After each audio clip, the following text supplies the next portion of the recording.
All right, Warriors, welcome back. We're going to talk a little bit about reverse narcology. Actually, we're going to go down the playbook because you first have to understand how narcissists operate and function. It's understanding your enemy, the demon, the walk-in spirit, shape-shifting, manipulation, the reprobate mind, the narcissist, sociopath, psychopath, right? Whatever label you want to throw on it, I don't care. Just understand that there are people out there that want to wish you harm just because you carry a smile. And others, because they can't control you, they want to destroy you. In order to apply reverse narcology, one needs to understand how they operate. And we're going to go over each one of those steps in the playbook. And then we're going to apply how you can flip the script on the narcissist. Leave them with that bottom lip trembling or that look of silence. And if you can leave them speechless, then understand at the same time you need to be making your damn exit, because sooner than later they're going to realize that ego death, and it's going to send them into damage control. And you need to understand what those steps are that they take to exact revenge on you, so that you can apply defensive posture. You can reverse the role. Before we do that, though, let's take 5 seconds. Let's do a breathing exercise and then take a badass walk on that beach. And understand that not everyone is going to be able to apply reverse narcology. For those of you who you can't stomach it, it's not in you, hey, don't push yourself into doing something that doesn't belong in your mind space, because your conscience will eat you alive. Not everyone's designed for the front line. Not everyone has that warrior spirit. And look, for those of you who cannot, then I'm going to tell you this right now. The best approach for you when dealing with these narcissists then will be to disengage. Grace them with your absence and your silence.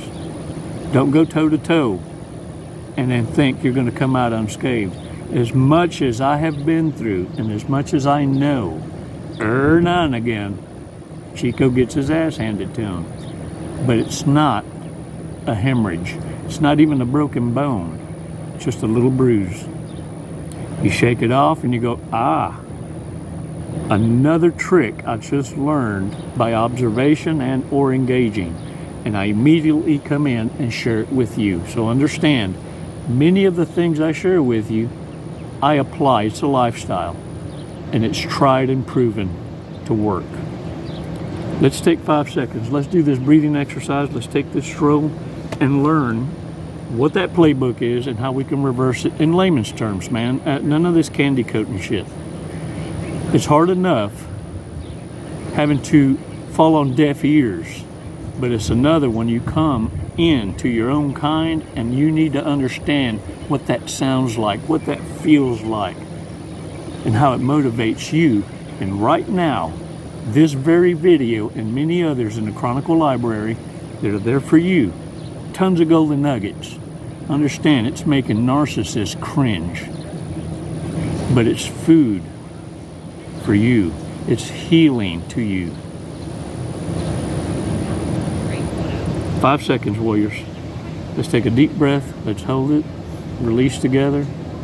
And shake that shit off. Because it was never yours to carry, boo-boo. Come on now.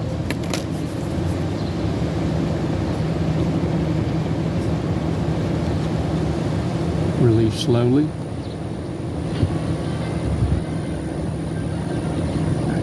Shake it off, shake it off.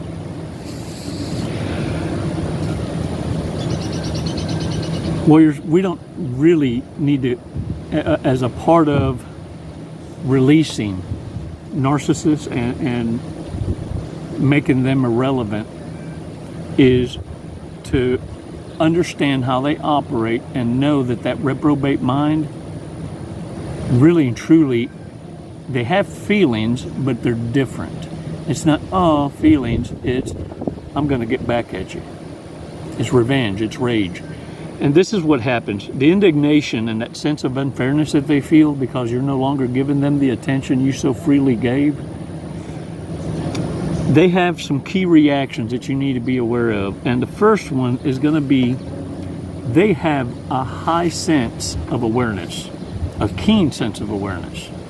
In fact, I dare say it's why many in law enforcement and CIA and ops and things like that, they can teach the skills necessary, but they can't teach observation skills and having situational awareness. Narcissists have this skill because they're always looking over their shoulder. One, think about how many connections that they have ruined and want to exact revenge. How many connections that they have encountered that they crossed that don't have the class you do to exercise restraint because you have things to lose. You see, they come across their own kind that have nothing to lose and want to exact the same kind of revenge. So narcissists use the manipulation and revenge tactics on each other constantly. It's why they're always paranoid. They have reason to be. Everybody damn near wants to open up a can of whoop ass on them in a different way, publicly, and some privately. So get this. The first thing they're going to do is rage. Rage is how they handle emotion. It's very explosive because they don't know how to manage it. They don't know how to contain it. And so when the mask falls, this is that rage. Once that culminates, once that cools down, then they're going to think of revenge. They want to exact revenge. And some seek revenge on the person they treated poorly by resorting to devaluation and gaslighting. Lying, or they call it smear campaign.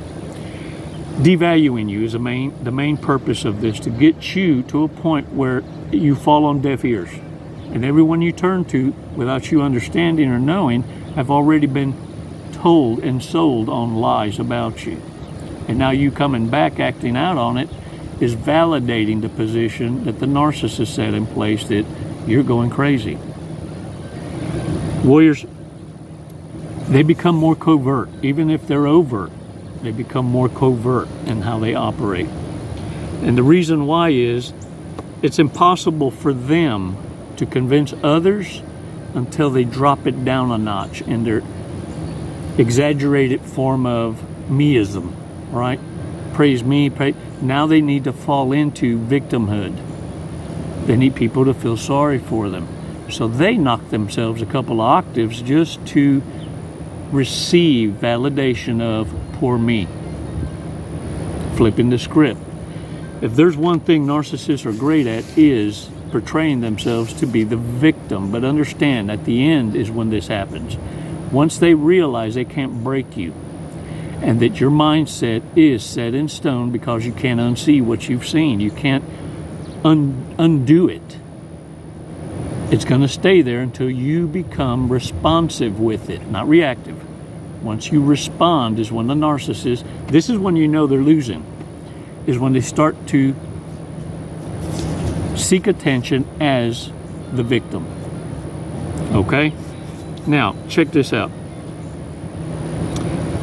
They're going to act confused the minute you start utilizing reverse narcology. When you apply the dynamics that they're applying to others in order to survive and save face, because that fragile ego is what they're protecting. And they don't want to have to reinvent themselves. That self-image took years to build. So warriors, they'll become angry, defensive, verbally abusive, and have an innate ability to pick up on your body language as to whether you're buying into it, whether you're being sold on the tea. Now, in extreme cases, they're going to resort to physical intimidation, which is why I need you to be very careful when applying reverse narcology, because understand, they want to hold themselves harmless. So pillow talk is what they're going to utilize to get others to do their bidding. to do their dirty work so that it holds them harmless. And so they will incite conflict through others. It's a cowardice move. Understand that. But narcissists are living in the poverty mindset, survival mindset. So they don't care how they get to the end goal so long as it reaches the end goal. That's the danger in dealing with these. Now understand, they need to paint you as being the bad guy. And so during all of this conflict, what you need to understand, by disengaging, that's going to be the best remedy, because it's going to be bouncing back to them. They got to answer for it. Hey man, why aren't they acting like you said they were? Seems to me they don't even give a shit about you. And then they fall on deaf ears themselves, just like when they were gaslighting you, smearing you, and your voice was falling on deaf ears. By reversing the role, they are now being ignored. Like, oh, here they go again. And they're avoided. So warriors, understand that narcissists end up being treated just like they treated you.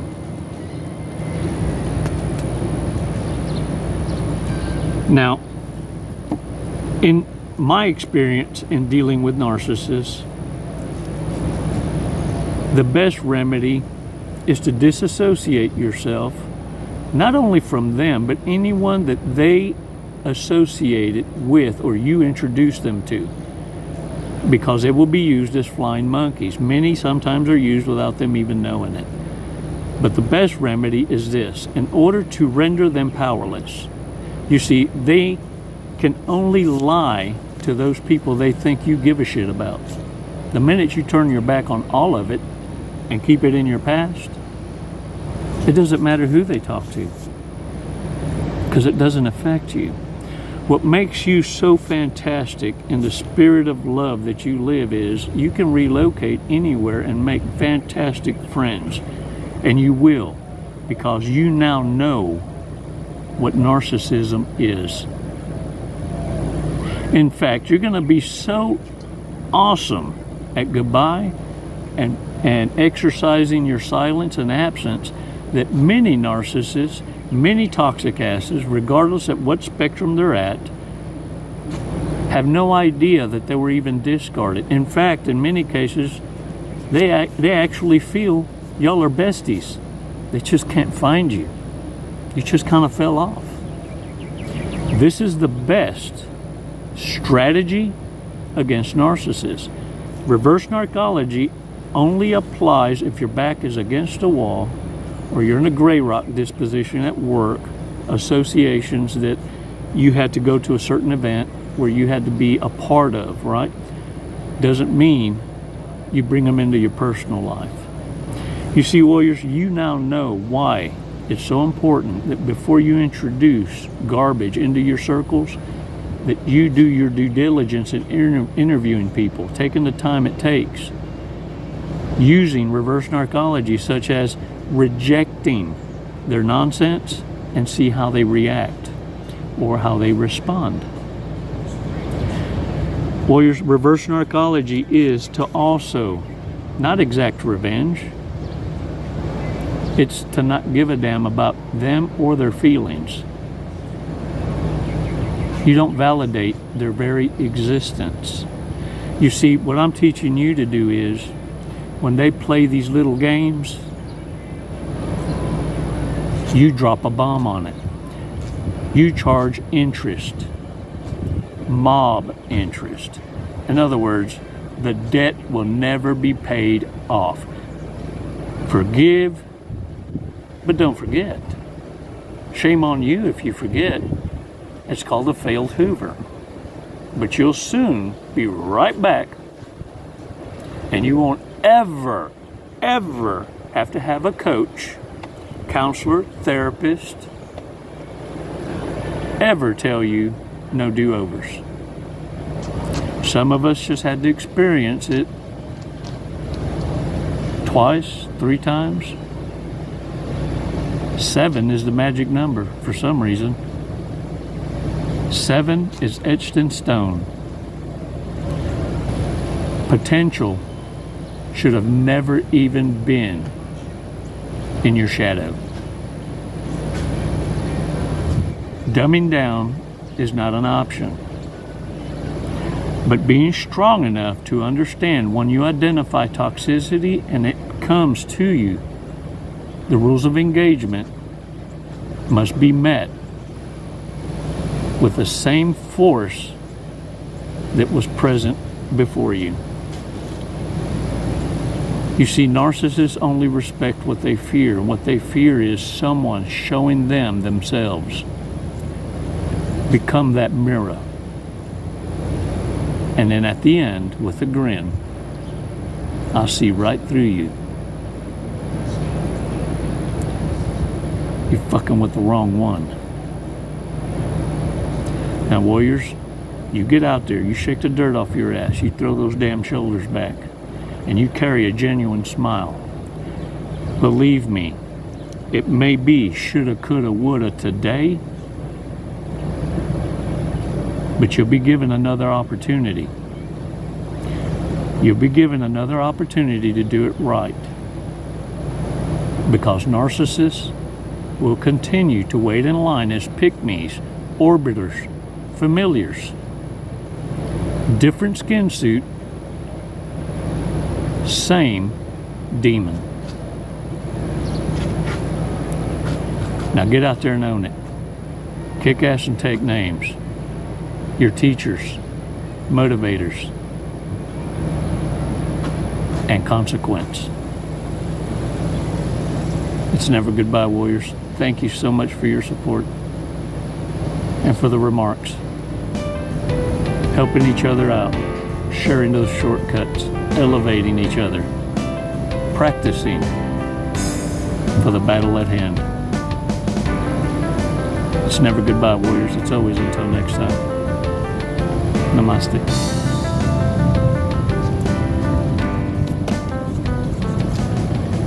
Jesse, what are you doing today? We're gonna skydive today. We're gonna Leap of faith. Leap of faith. Hey, that's what this is. Doing it for the tribe, the warrior tribe. Do you know how high we're going? Did they tell you? 14,500. Close. 14,500 feet. Yep. And then we're gonna be falling at a high rate of speed. Very fast. We're gonna be falling very fast. We're gonna be falling at 120 miles an hour. Sweet. Have you ever gone that fast before? No, I have not. Okay, are you ready to go that fast? I'm ready. Okay. We're gonna do it today. You got my back. Yep. Oh, I'm gonna get your face, but you know your TI will have your back. All right. What made you want to skydive? What brought you here today? Facing fear. Yeah? Are you afraid of heights? Facing fear head on. No. No. I'm afraid of not trying new opportunities. There you go. I'm afraid of living in the woulda, shoulda, coulda, and I'm not gonna do it. Lead and live by example. There you go. You heard it here first from Jesse. All right, you ready to go? Yeah. Let's go. Let's do it. Woo!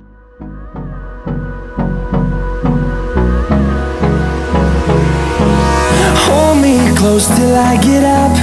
Time is barely on our side. I don't wanna waste what's left. The storms we chase are leading us, and love is all we'll ever trust. Yeah, no, I don't wanna waste what's left. And on we'll go, through the wastelands, through the highways, till my shadow turns to sun rays. And on we'll go, through the wastelands, through the highways, and on we'll go.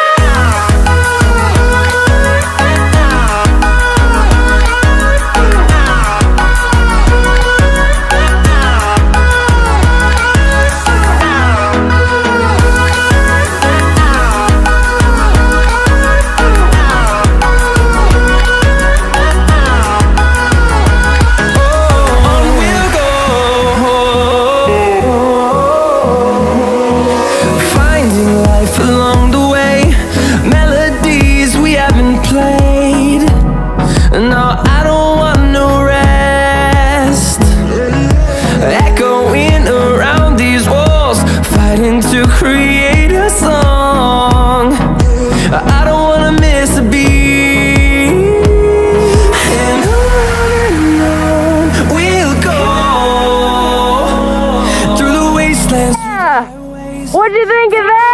loved it. Woo! Badass. You know, honestly, I have no idea who won the sword fight, so I guess we'll have to call it a draw. There you go. We'll have to do it again. All right, when are you gonna get your license now? I'm gonna work on it tomorrow. I'll Well, be back. Jesse, All right. thank you for jumping with us to Skydive Lone Star. Do you man, have the anything you'd like to pleasure's say? mine. What an honor. Badass crew. I love it here. The hospitality is just phenomenal. 5 stars. If there were 10, I'd give it to you. We'll take 10, that's fine. My brother. What a fun ride. Wasn't it awesome? Hey man, glad y'all came out. What an experience. Come and see us again. Thank you.